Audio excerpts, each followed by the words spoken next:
সমস্যার সমাধান হোক, রাজনীতি সমস্যার সমাধান হোক, আইনমন্ত্রী সমস্যার সমাধান হোক, প্রতিবন্ধের সমস্যার সমাধান হোক, তারপরে আমাদের হাতির বাচ্চার সমস্যার সমাধান হোক, কোনো একটা সমস্যার জন্য আইনজীবী মানুষের সমস্যার সমাধান হচ্ছে না। কংগ্রেস এবং বিজেপি কেউ চায় না। এই আপনাদেরকে আমি অনুরোধ করছি, গতিকে এই সমস্যাগুলো সমাধান করতে হলে আমাদের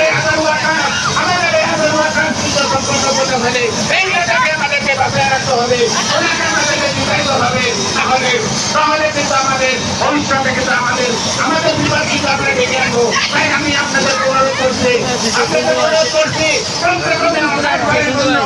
তিনবার ওনাকে মানেছে, লালবারের জন্য ওনাকে কমছে কম আর একবার ওনাকে নির্বাচিত করতে হবে। তাই আগামী 7 তারিখে যে নির্বাচন হতে চলছে, সেই নির্বাচনে হযরত মাওলানা বদরুদ্দীন আজমল সাহেবের কালাচারের ছবিতে ভোট দেওয়ার জন্য আপনাদেরকে অনুরোধ রেখে আমার বক্তব্য শেষ করছি।